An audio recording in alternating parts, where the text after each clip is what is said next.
Welcome to the deep dive. We are so thrilled to have you with us today because we know exactly what you are going through right now. You're deep in the trenches, preparing for your English teaching competitive exams, your Oposiciones. Oh, yeah.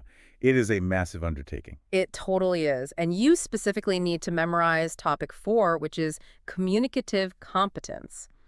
So our mission today is to break this down so logically and clearly that the concepts, the names, the dates, they just stick in your memory effortlessly. Exactly. The source material we're looking at covers the whole theoretical evolution of communicative competence, its core components, and how you actually apply it in a real classroom. Right. And you really need to get this right for the exam. You do, because learning a foreign language has shifted massively. It used to be just about memorizing grammar, those traditional approaches, but now it is all about actual, meaningful interaction.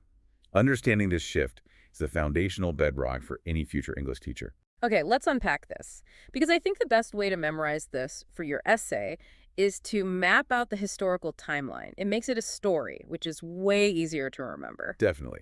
A chronological approach is always a safe bet for examiners. So let's start at the beginning. We're in 1965, and Noam Chomsky drops his book, Aspects of the Theory of Syntax. And he introduces this huge distinction between competence and performance. Right. Chomsky is basically the starting line here. Mm-hmm. In his 1965 model, he defined competence as this internal, innate knowledge of grammatical rules. Like a perfect mental dictionary. Exactly. He imagined this ideal speaker who lived in a completely homogeneous community and just had a perfect grasp of the rules. Performance, on the other hand, was the actual use of the language in real life. But Chomsky didn't really care about performance. He just wanted the abstract math of it all. Pretty much. His model treated language purely as an abstract system, which is a huge flaw. Yeah. It completely ignored the social context. Which is crazy when you think about it. I mean, we don't speak in a vacuum. We don't. And that's exactly the critique that examiners want to see you bring up.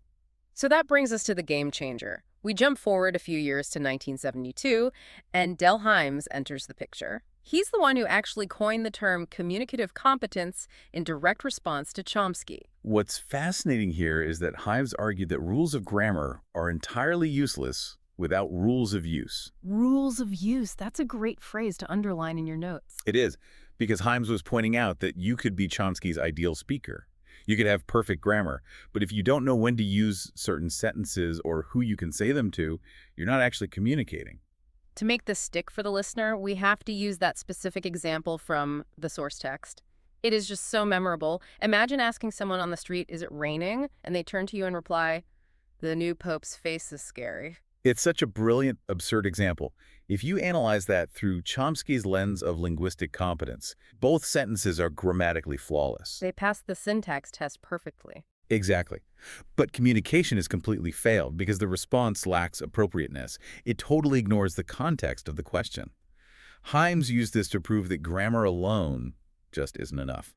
So Hymes didn't just critique Chomsky, he built his own framework. And for your memorization, there are 4 specific parameters of communication that Hymes laid out. Let's go through them nice and slow. Okay, here are Hymes's 4 parameters.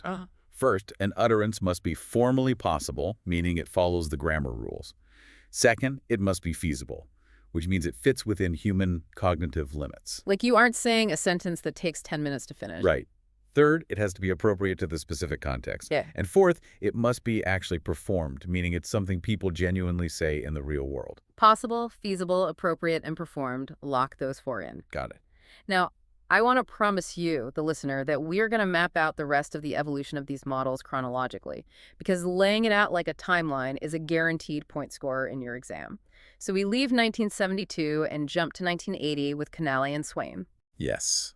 Canale and Swain took Hymes's ideas and built a concrete 3-part model. They said communicative competence is made of grammatical competence, so the code itself, sociolinguistic competence, understanding the social context, and strategic competence. Strategic is the new one there, right? Yes. It's the ability to overcome communication breakdowns. But Canale actually revised his own model pretty quickly. In 1983, he updated it from 3 parts to 4. He did. He realized that sociolinguistic competence was doing too much work, so he separated discourse competence out of it, creating a 4-part model. Discourse is all about how we connect sentences to make a cohesive text. So Canale gives us a 4-part model in 1983. Then, to show the examiners you really know your stuff, we have to touch on Bachman in 1990.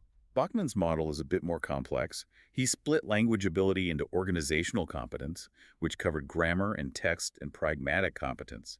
But he retained strategic competence. Though he made strategic competence more of an executive function, right? Like the brain's control center. Exactly. It wasn't just about fixing errors anymore. It was about planning and executing the whole communication process. Okay, here's where it gets really interesting for you, the listener, because all these global theories are great, but you are taking your exams in Spain. You have to connect this to the Spanish context. And this is a crucial exam detail. You need to mention the Real Decreto 10061991. Mentioning this specific decree shows deep local knowledge. The Spanish authorities basically took Canales' framework and modified it into 5 subcompetences. And the big move they made was taking sociocultural competence and making it its own autonomous category. Yes, they separated it entirely from sociolinguistic competence. That 5-part model is the absolute core of the Spanish curriculum. Let's tag team a detailed breakdown of these 5 components so they're crystal clear in your memory. We'll start with number 1. Grammar or linguistic competence? This is the knowledge of the formal aspects of the language. We're talking phonology, morphology, syntax, and lexis. The nuts and bolts. Right. But remember to tell your examiner that while it's essential for building accurate sentences, it's not enough on its own. Which leads us to number 2, discourse competence. Discourse competence is about longer stretches of language. It's your ability to create cohesive, coherent texts. This is where connectors and pronouns come in, right? Yes, it's how you link I was tired and I went to bed into I was tired, therefore I went to bed. Number 3 is sociolinguistic competence. This is knowing how to use language appropriately in different settings. Using formal versus informal language. Understanding politeness conventions. You don't speak to your best friend the same way you speak to a judge in court. Okay. Number 4 is strategic competence. If we connect this to the bigger picture, this is how speakers survive communication gaps. This is the survival toolkit. The source material has this incredibly funny example of a student who lacks strategic competence. Imagine a Spanish student wants to ask someone for a light for their cigarette. In Spanish, they'd say, "Tienes fuego?" And if they just translate that literally, word for word, they end up asking, are you a match's owner? Which is technically a grammatically correct English sentence. But a terrible piece of communication. A student with strategic competence would realize they don't know the exact phrase, so they'd paraphrase. They'd ask, have you fire? Or do you have a light? Yeah. Or they'd just hold up a cigarette and make a flicking gesture with their thumb. Gestures, paraphrasing, asking for clarification, that all lives inside strategic competence. It's how you keep the conversation alive. Spot on. And finally, number 5, the one the Spanish decree made autonomous, sociocultural competence. This one is about being familiar with the actual life, the social contexts, and the cultural norms of native speakers. It's knowing the British people talk about the weather to be polite, or understanding what Thanksgiving means in America. It's the cultural backdrop of the language. Okay, so you have the 1991 Spanish decree giving us the 5-part model, but language teaching didn't stop in the 90s. We have to talk about the CEFR and what this actually looks like in your classroom. The Common European Framework of Reference for Languages, published in 2001. This is huge. It's the defining document of modern language teaching in Europe. And the key phrase you must include in your exam is that the CEFR uses an action-oriented approach. An action-oriented approach, what does that actually mean for the learner? It views learners not as passive students memorizing rules, but as social agents. They're using language to perform tasks in society. And the CEFR assesses them using can-do descriptors across 6 proficiency levels, from A1 to C2. So instead of testing if a student knows the present perfect, it tests if they can, say, successfully book a hotel room over the phone. Exactly. It's all about what they can do in real life. So what does this all mean for you when you're standing at the front of the classroom? How do you actually teach this? It requires a total shift away from traditional grammar translation methods. You have to adopt the communicative approach. Where fluency and comprehensibility actually take precedence over strict structural accuracy. Yes. This is a big point to make in your essay.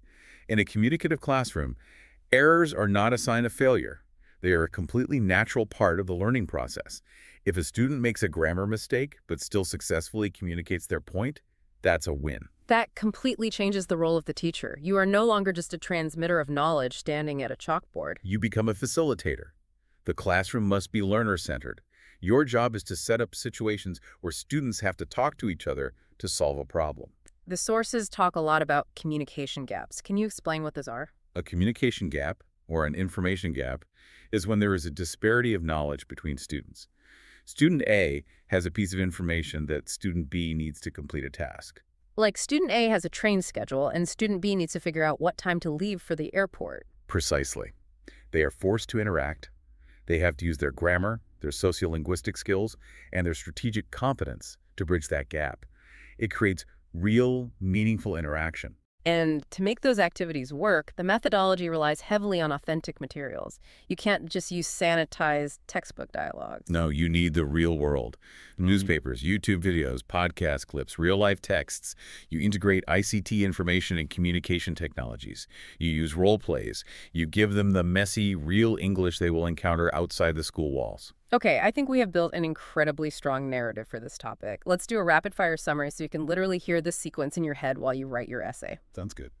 We start in 1965 with Chomsky's abstract grammar model, competence versus performance. Then 1972, Himes counters that with communicative competence. Grammar is useless without the context of appropriateness. In 1980, Canale and Swain operationalize it into 3 parts, which Canale expands to 4 in 1983 by pulling out discourse. Then Bachman in 1990 adds complexity with organizational and pragmatic competence. Bringing it to Spain, the Real Decreto 10061991 locks in the 5-part model: grammar, discourse, sociolinguistic, strategic, and the newly autonomous sociocultural competence. And finally, the CEFR in 2001 brings the action-oriented approach, viewing learners as social agents who need the communicative approach in a learner-centered classroom. Boom. That is a perfect structural outline for your Oposiciones. This raises an important question, though, something for you to chew on as you prepare for your career. I love a good critical thinking angle. What is it?